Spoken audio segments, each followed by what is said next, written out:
Mario64 here with another commentary. There is a wonderful series called I Can't Believe It's Not AVGN by DLA Bao-Aku. Sorry if I mispronounced your name. In this series, he does text commentaries on bad reviews that have the same style as the Angry Video Game Nerd. I have a link in the description for his channel if you want to check out the series. Onto the commentary, you may be wondering why I referenced I Can't Believe It's Not AVGN. Well, you should all know about the Irate Gamer and its fanboys. Like, for example, one famous one is 2600 the Atari. However, one of these fanboys have gone just too far. This person is called Khaled Bio, and he made a rip-off of I Can't Believe It's Not AVGN called I Can't Believe It's Not Irate Gamer. And I can honestly say, it is an awful commentary. But just before we start this, I would like to apologise about the quality of the video. I had to record this with Hypercam mainly because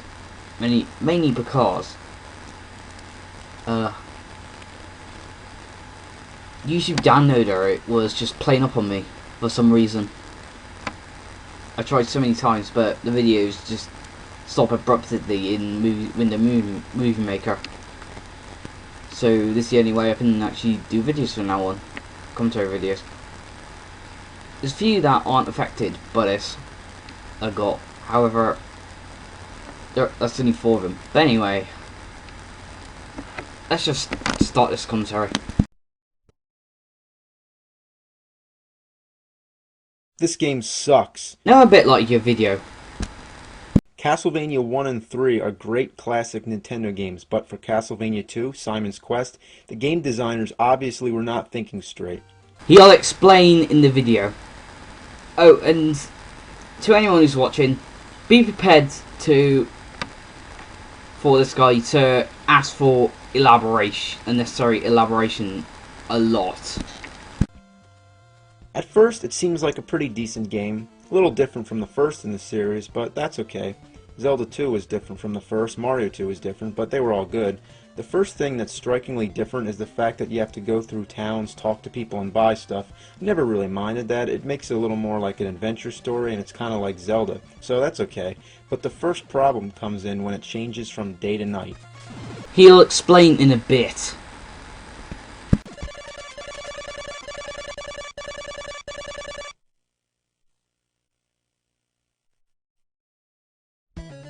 Why does this need to happen so often? Like every 5... Yes, it is actually a big deal. The ending you get depends on how many in-game days you beat the game in. And every time it says the time of day is changing, the action stops abruptly and you cannot skip the text saying it's a horrible night to have a curse. It gets very annoying. Minutes. Why does it take so long? Nobody feels like sitting through this every time. How would you like it if you were playing a game and then every 5 minutes I came over and paused it, then counted 10 tedious seconds and then let you... Really? It wasn't 10 seconds? Could you tell us the true length of that little sequence? Continue to play the game. Now, I mean, why did they think that that would be a good idea and interrupt the gameplay? Did they think it would... Are you completely blind? Did you not even watch what the hell happened on the screen? He was fighting a skeleton that was in his way, while being assaulted by spiders firing webs at him. As he was running away after he killed the skeleton, a web hit the edge of the main character Simon's hitbox. Did he have a chance to dodge? No, I don't think so. Be more realistic? I mean, in real life, I don't have to stop in my tracks when the sun sets and a fucking box doesn't pop up in the air. I mean, this is one of the most annoying features in any game ever. What's the point? Yeah, I mean, the monsters are stronger at night and the stores are closed, but why is that necessary and why does the game have to stop? Basically, you're saying that all Castlevania stop their action just for the text box to appear to say, oh, what a horrible night to have a curse. You clearly have not played any Castlevania games, have you? It's fucking retarded. And why do you have to die when you fall in the water? That's the stupidest thing I've ever seen. This guy can go... I'm gonna be honest here, this is probably the only one of James Rolfe's points I actually must disagree with. It's not really that stupid, falling, drowning, stopping, not being able to swim. I mean, the same thing could happen in Castlevania 1 with in a secret area in level 1, where it's quite possible to be knocked into the water by an enemy. However, it is very annoying drowning as soon as you touch the water when there's an enemy that just placed there, seemingly to just knock you in there. And also, your whip can't even reach him either. All over fighting hordes of evil monsters, but he can't even fucking swim? Yep, you have not clearly played this game. That is one of the many unnecessarily difficult jumps in this game. Mainly because the game uses the classic Castlevania jump physics. Usually when you do jump in classic Castlevania, you can't change your direction during the jump. So in other words, the direction you're going in during the jump, well, you better fucking deal with it.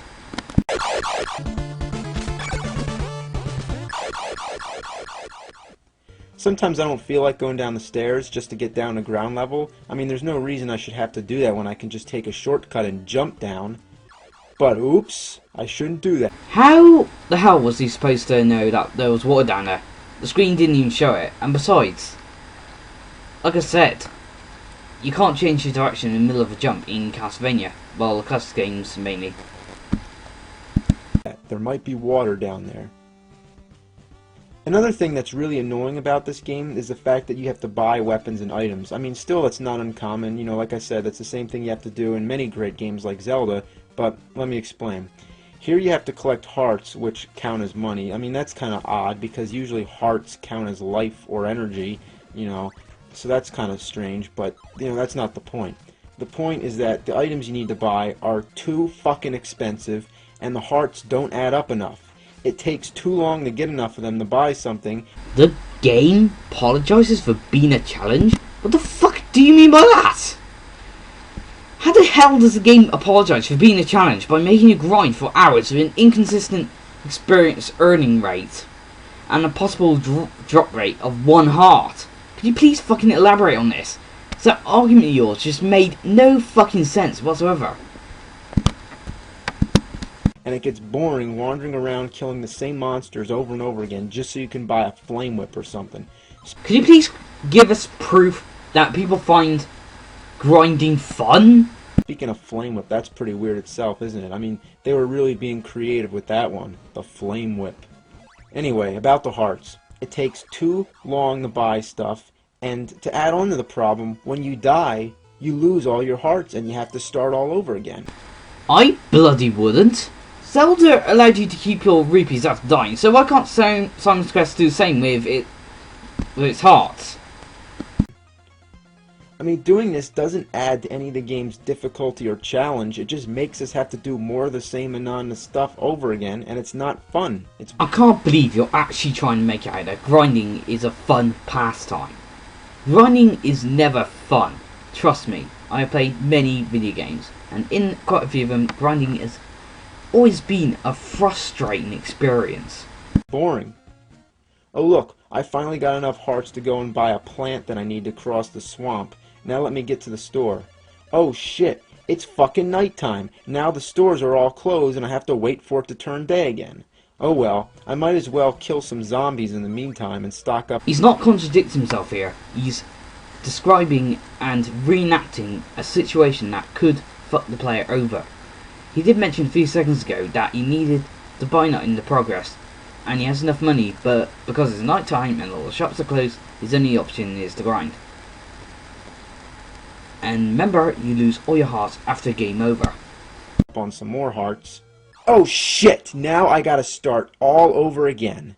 Weren't you even fucking paying attention? He was showing... he was describing and reenacting a situation that can happen to the player. It's something the angry video game nerd does a lot. And to be honest, it's one of the reasons why he's one of my favourite reviewers ever.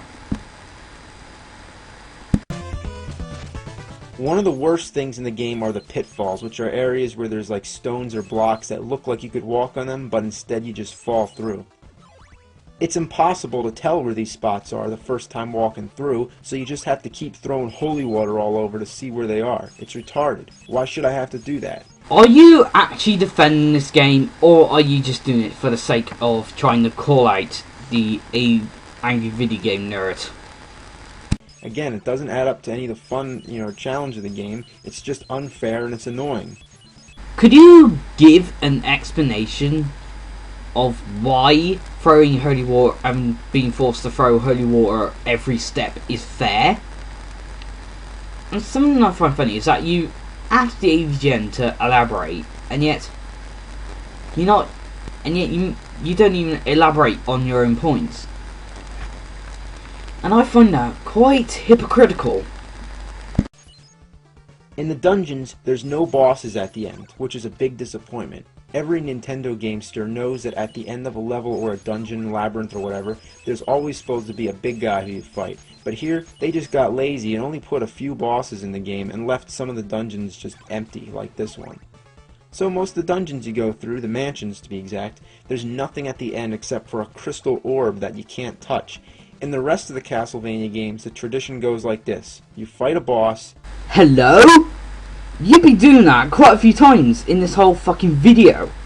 Hypocrite! Much? You defeat him, then an orb comes down, and you touch it. There you go, on to the next level. But in Castlevania 2, how would you ever figure out that you're supposed to throw an oak stake at that orb? Except you have to buy one, and you don't have one in your inventory to begin with. And also, you never get told outright that you have to use a wooden stake on the orb in the first place. When you first get the oak stake, you assume it's a weapon, and you throw it only to find that it does absolutely nothing, and that you waste it by throwing it, so you have to get it all over again.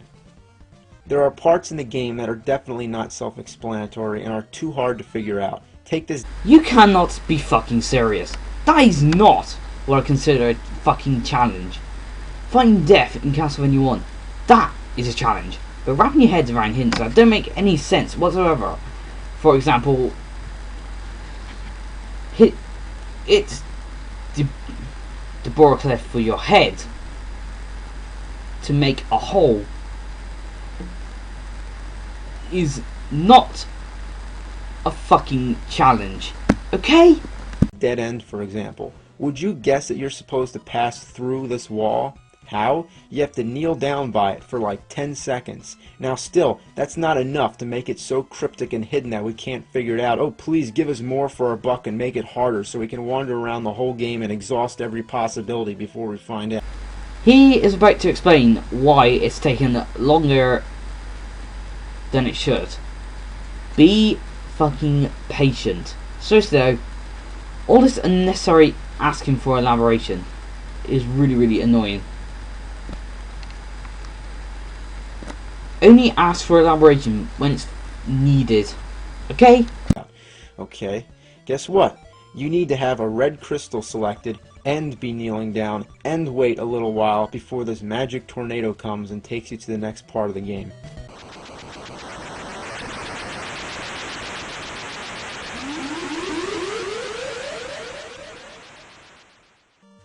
Most of the townspeople have things to say which aren't important at all, so why do you have to read them? Here in the dungeons, there's books that you may find which actually give you clues about things in the game that you may need to know about. But when I find these books half the time, it's by accident, so I may hit the button and cancel it out, which means that I don't even get to read it and I don't have a second chance. It's very easy to cancel out the text by accident, so it's not exactly his fault. Why can't I do that when it changes from day to night? That would actually be helpful. So what the game designers figured is this. It isn't absolutely necessary for me to read about how to find Dracula's castle or what I'm supposed to do with an oak stake, but what I do need to read, again and again, constantly, is the morning sun has vanquished the horrible night. How about... Hello? You can't skip a piece of text that you don't need to read. However, you can very easily skip a piece of text that you do need to read. That is the point he is making. He is not implying that he is impatient. As I said before, pay attention to the fucking video. Vanquish this horrible game.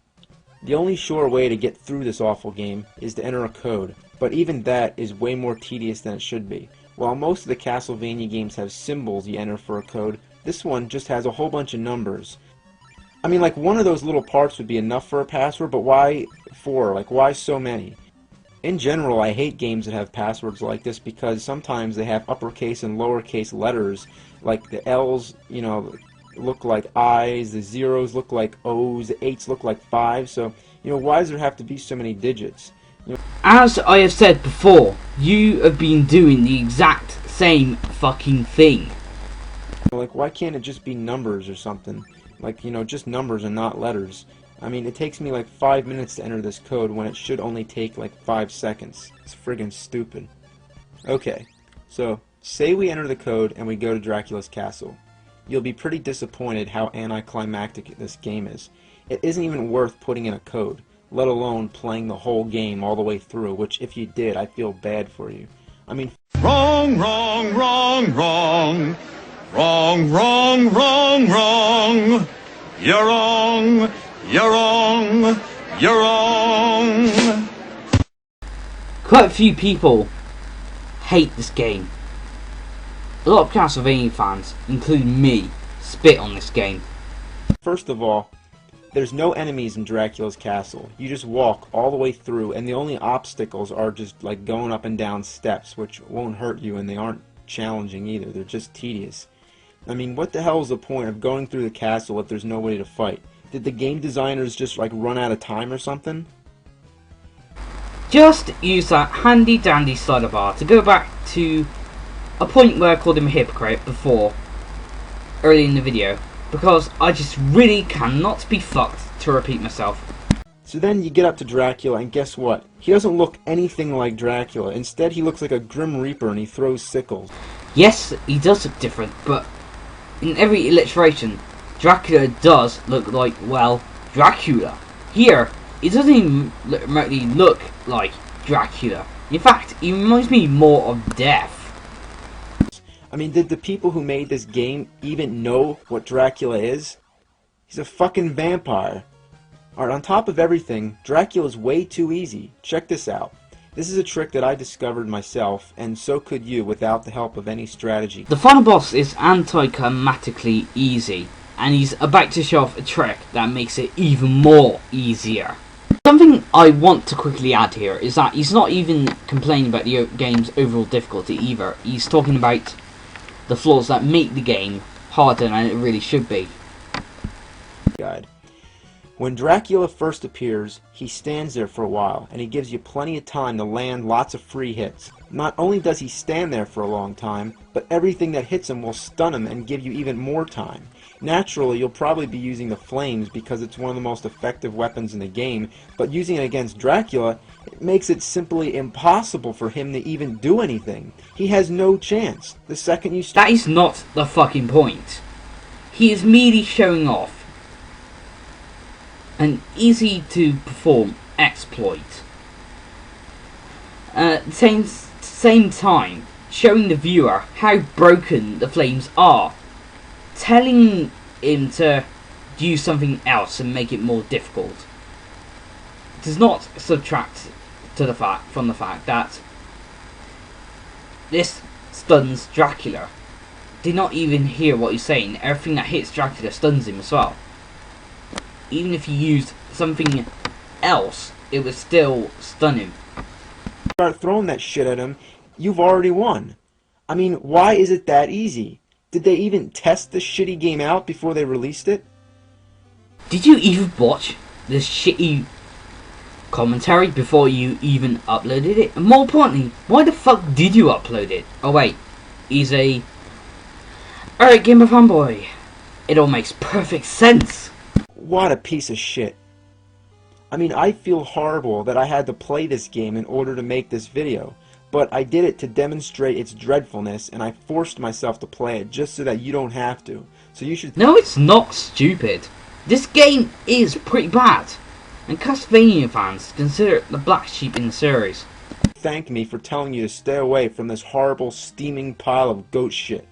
I mean, I know it's useless complaining about a game that was made back in the late 80s or earlier 90s or whatever, but it just blows my mind how fucking horrible it is. I mean, it's consistently annoying. Why? Would you like to explain why it isn't consistently annoying?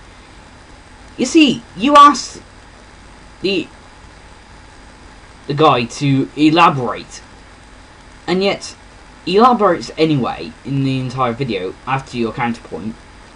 And here you've got a lot of statements that really need elaborating. And like I said, it comes off hypocritical. And also, I've played this game and I can honestly vouch for a lot of Mr. Rolf's critical points. Why? Why is it so bad? If all these problems were changed, then we'd have a great trilogy of classic Castlevania games.